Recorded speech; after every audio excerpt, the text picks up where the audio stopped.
Hey squad, it's Brandon from the Bantu Sun. Thanks so much for joining us today.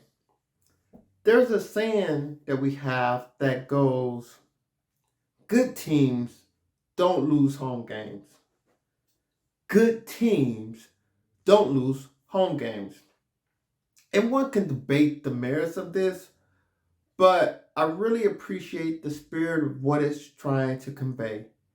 The world is full of all types of dangers, risks, and opportunities. That when you get a home game, when things are in the home turf, where you have the opportunity to be in control and have a higher degree of leverage than usual, you take advantage of it.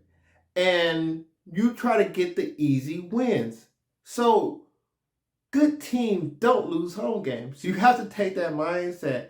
And that really came to mind as I watched what went on in Ethiopia this week with protests in the Amhara region. The Amharas were protesting in Ethiopia because Prime Minister Abiy Ahmed has basically said they're going to integrate the special regional forces into the broader national army and police force. Let's take a step back.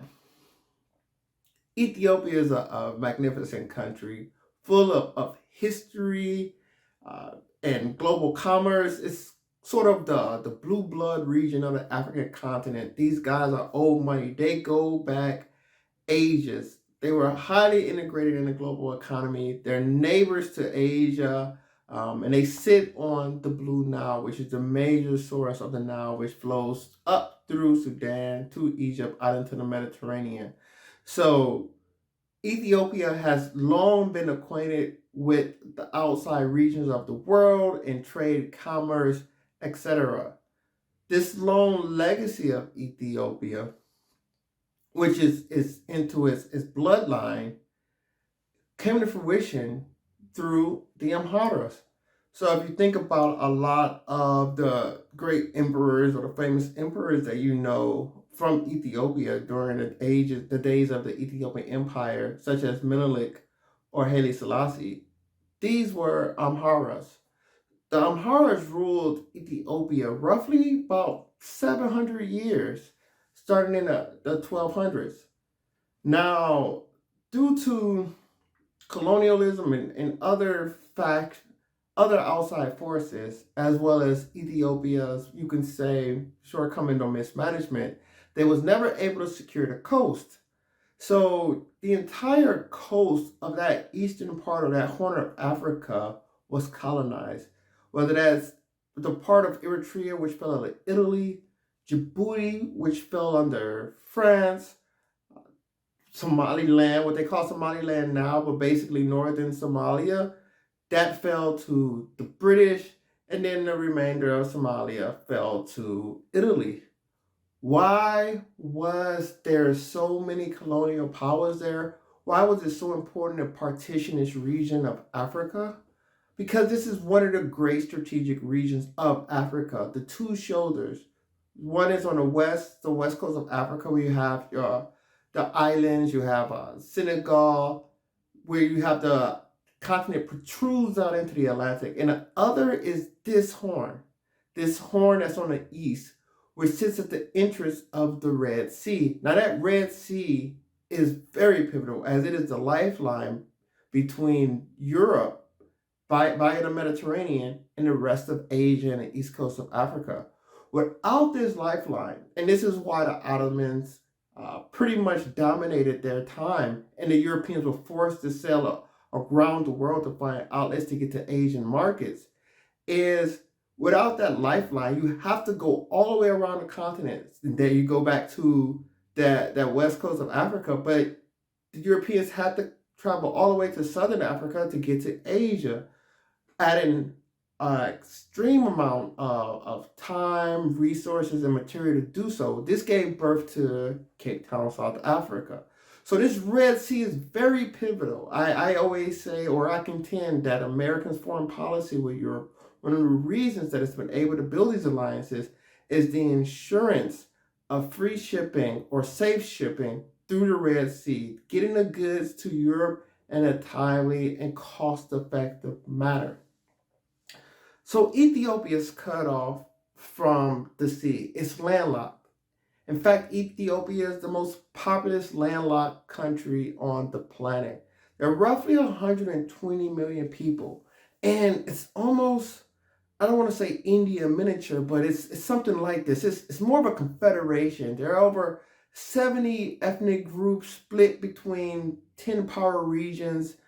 Uh, Primarily, you're going to have the Oromo in the southwest. Prime Minister Abiy Ahmed comes from this region as well. And you're going to have that Amharas is going to be more in your north center. So the Oromos make up about 35% of the population, and these Amharas is about 27 to 30% of the population. And then the third largest population goes down to the eastern portion of the country in the Ogaden region. And this is going to be around 67% is going to be the Somalis. And then the other 70 groups or the remainder of those multiple groups are going to compose the other various regions. It's such an admixture Ethiopia is. You're going to have Afars, the Tigrayans, as I mentioned, the Somalis, the Amharas. So it's a very diverse country, and it's a multilinguistic country as well, with no one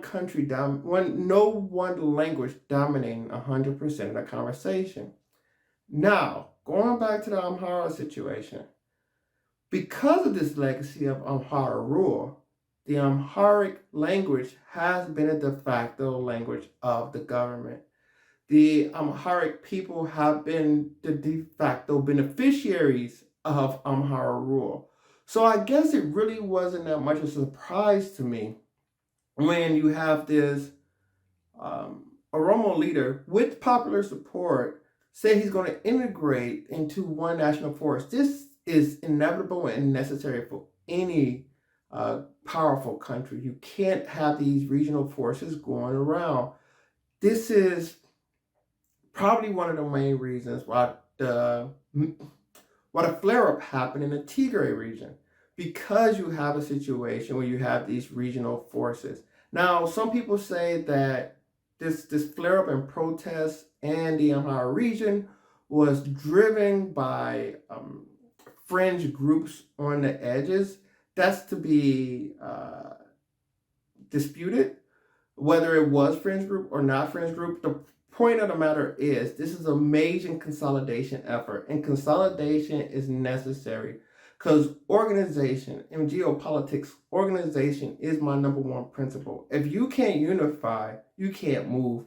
I think this is why Europe did so well, is because they abandoned the empire and embraced the nation state. They said, okay, we speak similar language, we have similar culture, we have similar goals, let's roll together. We're not going to do our own thing anymore. So I think this is a great move by Prime Minister Abiy Ahmed. I'm really enjoying watching a lot of things he's doing. I think he's a very strong and powerful, adroit leader. One of the great leaders in Africa. A lot of people talk about President Kagame and Rwanda, of course, but Prime Minister Abiy Ahmed is doing great work. He's negotiated good terms with Eritrea. He was able to quell the Tigrayan uprising. He got GERD pushed through the Grand Ethiopian Renaissance Dam, which is still a big issue, I mind you. Ever since they pushed this dam through, or proposed to push this dam through, for some reason, there's been these regional flare-ups that go on in Ethiopia. But with the nationalization and consolidation of the regional special forces into the greater national military, this is going to make the central government stronger. Bad for individual freedoms, probably, and regional controls, but it's great if you're looking for a strong, unified, and powerful Ethiopia. From the growth rates I see, now granted, Ethiopia is working with one of the lowest GDP per capita numbers, real per capita numbers in Africa, but their growth rates have been phenomenal. The economic growth rates I've been seeing from Ethiopia is on par, if not better, than modern China. So they're coming out the gates, they're pushing it through. It's not one product, even though Ethiopia is very strong in the agriculture field. they're very strong. As I say, it's tough that they're landlocked because it's always going to be a markup on goods because of the duty import, and it's an outside force can cut you off from global trade. So I know it's only a matter of time that a major player is not going to really appreciate that vulnerability. But I want to continue to watch what's going on in Ethiopia, Prime Minister Abiy Ahmed, and the work that he's doing there. Um, but this is a great move once again if you believe in a strong and powerful Ethiopia. So that's our thoughts. Please comment below. I'd like to hear what you think. Please like, subscribe, and share the content if you enjoy it. Until next time, take care and to hug.